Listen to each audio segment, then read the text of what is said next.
ang Tsak na gumagabay sa atin sa lahat ng ang pag-amin siyang paglaya. Amen? Dahil hindi ka naman pwedeng magkunwari na hindi ako yun. Bahala kayo kung alam niyo. Ayan. Ako, alam ko ang sarili ko. Kaya gusto ko nagre-react ako na bakit ko na nagkasala ako. Nagkasala ako sa aking kapwa. Na talagang hindi natin ito maayos bilang isang tao na katulad ko. Na sabi ko nga, Lord, alam mo talaga yung kalooban ng bawat isa sa atin. Kaya nga, kung sino man ang nagkamali at nagkasala sa mga oras na ito, inaamin ko, ako'y nagkamali at nagkasala sa isang tao. Pero bago ako umalis ng bahay, nag-chat ako sa kanya.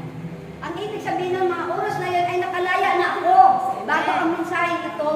Pero batid ko, kilala niya ako sa mga oras na ito. Siguro napangalawahan na lang sa mensahe talaga. Dahil damang-dama ko talaga yung sarili ko. Sabi na natin, minsan nagkakamali tayong tao, eh kung inaamin mo naman kaagad ang iyong pagkakamali at pagkakasala, nakalaya ba si Starnel? Nakalaya ba yung sa chat? Sa message? Check yun, nabasa niya yun. Kung sino man siya, kung ako'y nagkamali at nagkulang sa kanya, sorry Ama, ako'y tao lang. Bilang isang tao, marami tayong pagtungkulan, tungkulin sa ating kapwa.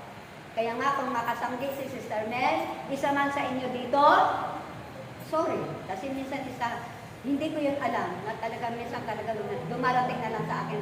Bigla na lang ako naiinis at nakagalit. Ang pag-amin, ang siyang paglaya. Ang Espiritu ng Diyos ay sumasa atin ngayon. Jack yun, palalayain ba tayo? Amen! Ilang mga tagasunod.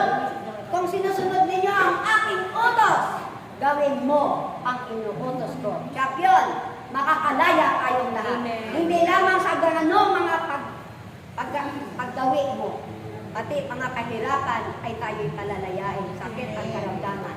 Jack yun, alam naman natin ang mapagawa ng himala ay ang ating Diyos na buhay. Palakpakan mo natin ang ating buhay. Okay, lumakas.